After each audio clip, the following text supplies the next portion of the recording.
Hello everyone and welcome back to the channel. In the previous video I talked about Scream 4's cinematography and how I found it a little bit odd for the genre that they were shooting. Given that it's horror, I felt that it was a little bit too bright. The glowy aesthetic just didn't really fit with the mood.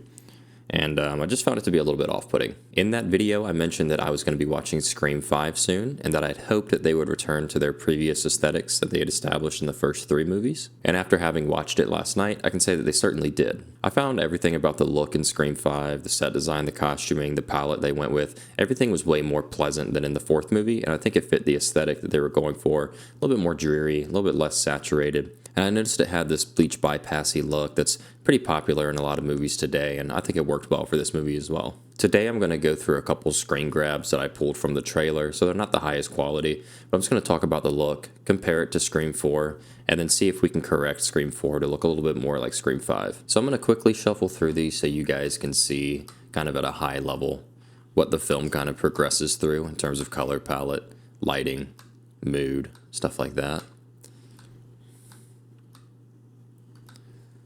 So the look, I think, is a bit more sophisticated. The sets, I think, are more consistent in their palette. The grading is a little bit duller. It's not as saturated. It's not as poppy. Everything's real low in the exposure. I think it works great for it being a horror film. And especially here in Dewey's trailer, the set, I think, is just really embracing kind of that worn, tired, yellowish hue across the entire thing. And it's just a lot more sophisticated than what you found in Scream 4, which was just a little bit more poppy, more vibrant. It almost looked like a skincare ad or a makeup commercial. And yet this is way darker, less saturated. And yet I do want to talk about how the characters are lit in a way that it's still flattering. The light is still soft. Like the lighting is never harsh in these shots. It's still really nice. You've got a smooth fall off. Although that fall off is a little bit greater, it dips into blacks, whereas in the fourth movie you didn't see that as much. But here, the lighting is still pleasant without sacrificing kind of that dreary, desaturated look. Here, especially on the skin of these two characters, you can kind of see that bleach bypass process, where they've got kind of this silver hue across their skin. I can only assume that that's the process, probably a more advanced process, and qualifying, picking out different midtones, highlights of the skin and adjusting there. But I think at its simplest, it's some form of bleach bypass processing that's going on here. Obviously, digital bleach bypass processing. And then same here, you've got kind of that consistent golden hue. I think it works really well, while you still have this really soft light on all the characters' faces.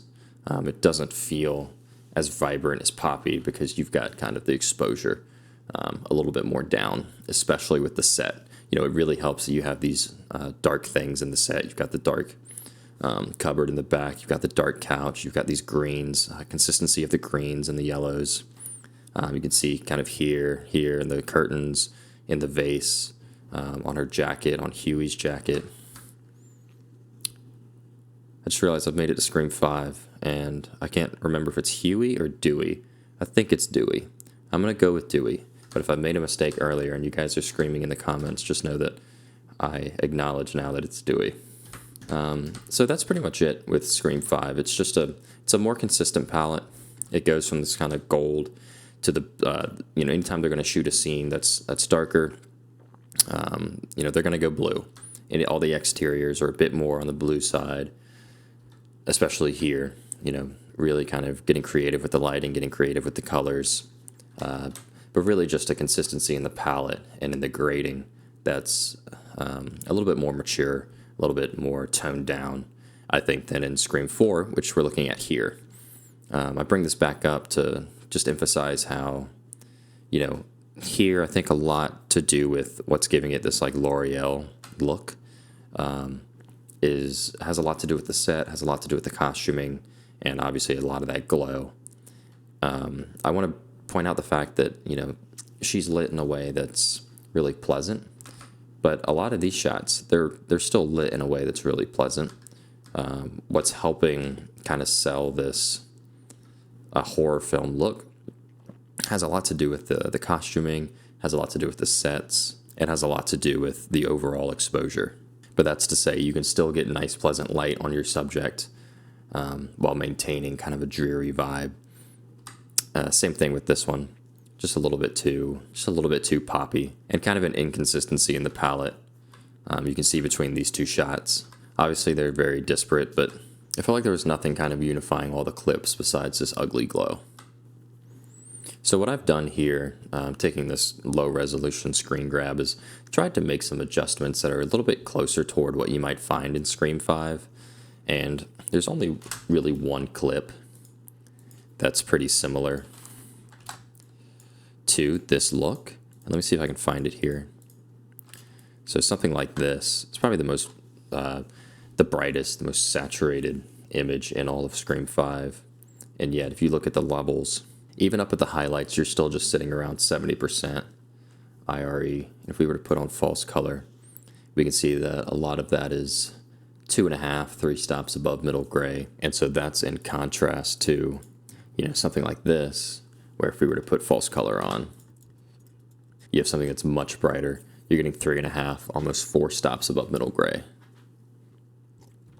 You can see a lot of that's due to just the set. White walls, these are getting pretty close to, probably getting close to 90 IRE, but it just doesn't help that, you're trying to sell this like horror movie aesthetic, and you have a set that's built like this with all white. But let's jump over real quick back to the grade that I've put on here and just kind of walk through what I've at least tried to do here. And this is all comparing it to a couple of the stills that I pulled in, especially this one, considering it's kind of the brightest. And even looking at it now, I think the reds of the skin in the Scream 5, or excuse me, in the Scream 4 shot are still just a little bit too saturated. The skin might be a little bit too hot in the highlights, but I don't think I qualified. It was a hue v hue shift. So I'll walk you through each of these nodes, kind of tell you what I was going for. If I got close, I think it's pretty close considering this shot already has a lot of glow. It's got so much baked into it, and it's kind of a low resolution screen grab, trying to get it close, but let's walk through it. So I started with a basic exposure drop. That's with the HDR wheel through the exposure, the global exposure.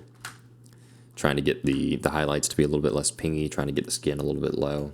And then an overall saturation drop. You can see just how saturated the skin was, the greens are. Trying to get that to drop just a hair. Shifting the hue of the green. I think it was a hue, saturation, and luminance adjustment. And then the skin here. It's a little bit too poppy before. That's before, and that's after. Dehaze was just to try to get rid of as much of that glow as possible. And then primary balance adjustment. I think I just did. Yeah, it was just to do with exposure. Looks like a little bit of lift in the gamma, a little bit of drop in the gain. I did all this last night, so I'm trying to remember exactly what I did. And then a bleach bypass process here. And even looking at it now, I think the eyes might be a little bit too dark, but there wasn't any kind of catch light in there even before. With the bleach bypass, I'm just trying to get that kind of silver overtone. And if there's a better way to do that, or if there's something that you guys know about the images in Scream 5, you know exactly what they did, definitely feel free to leave in the comments. I'd love to learn precisely what they're doing in terms of the grade. Let's jump on over to this image. I did the exact same thing. It's pretty much the same process. Just trying to get it to be a little bit less pingy, bring the levels down, less saturation, a little bit of bleach bypass, a little bit of that dehaze. But you can see the before and after here. Let me full screen. You got after, really hot, especially in the reds of the cheeks, reds of the lockers in the background. Then just trying to bring some of that out, trying to get those silver overtones, trying to remove some of that glow. All right. And this right here, I just want to emphasize kind of how yellow they're pushing the images, how they kind of have that layer of yellow, makes it look a little bit more like old-timey, nostalgic, worn, especially here in Dewey's trailer, which really fits. This correction isn't to say that this is better, it's just to emphasize exactly what they're doing. So this is with the skin tones looking a little bit more natural, with the white pings through the shears being closer to like pure white, without kind of that color cast. So you can kind of just see the difference. Only thing being adjusted here is just the temperature. So they just went a little bit warmer in here in Dewey's apartment. I think it looks really nice. And then one last thing I want to emphasize before we end the video is something to take note of if you're going to be lighting kind of these dark, moody, desaturated looks. And if we do look actually at the waveform, something else I've noticed here, all of these have a pretty consistent, let me bring this back over. All these have a consistent orange and cyan. Any kind of nighttime scene, you can really emphasize that because you can put some cyan in any of the dark areas, anything, just below middle gray and getting closer to black really works well to be sitting in cyan. And then skin tones just along that line works really well. Yeah, now that I've got the vector scope pulled up, I noticed in the before, along this line and just in the center of the vector scope, everything's kind of pulled to the green, the yellows. And so if we correct some of that out and have that sitting more neutral, you can see that the image now becomes this from this. So what they're doing here is introducing a lot of greens in those lower luminance values. They're introducing a little bit more yellow. And then that's kind of with it corrected out. That might be a little bit too much, but especially up in here, that looks a little bit, pushing a little bit too magenta. But if we were to go up here, and actually I'm not going to make that adjustment because now looking at my color monitor, I'd say it looks a little bit more neutral. So that's another thing to take note of. Introducing some of that green, I think makes this image look a little bit more moody, a little bit better to fit the genre, but that is something that they're doing as well. So let me full screen this.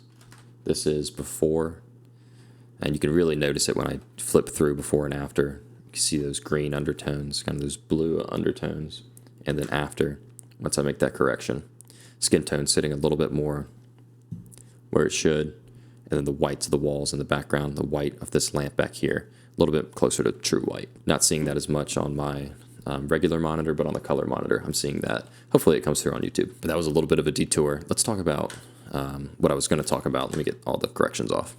So this is an image that I've made some adjustments to. This is the image as it appears in the final movie. I'm going to flip between the two here. And I just want to highlight the importance of having this catch light in the eyes whenever you're going to be going with something like dark and moody like this. Really helps to keep your focus on the character, on the eyes of the character. When you have these strong highlights behind them, you need something to bring a little bit of life back into the eyes. You have this, just a little bit dull, looks pretty dead. Catch light really helps. And I've noticed that in all these images, you've got the catch light. So it could be the source that's lighting the character, or it could be put in specifically for the purpose of just shining some light into the eye. You see this image here. I mentioned earlier the eyes just feel a little bit too dark, kind of lost. And I think a catch light just in front, especially because she's looking at a monitor, it would make sense for there to be a reflection in her eye. So a little bit weird. As a matter of fact, let me see if I have a small light here. I'm going to cut this on, see if there's a difference. All right, now I've cut that small light on. I actually usually have it on when I do these. I forgot I had it off. But I'll see if I can put some stills up, the before and after, just having a light just to the left of the lens, just to shine in here, get some of that reflection in the eye. Not that it's doing too much to actually light my face, unless there was a big adjustment in exposure, in which case I would probably turn it down. But if you flick through these images, really helps to get some of that light in the eye of the character. Just helps bring it out just a hair, especially here, here, right here in the eyes, especially here in Dewey's. I mean, if he didn't have these lights here, it would kind of all just get kind of lost. You wouldn't have that ping of light at the brightest point of the image, and it would make it harder for your eye to be drawn to the focal point. That's going to be it for today. Hope you guys enjoyed, and thanks for watching.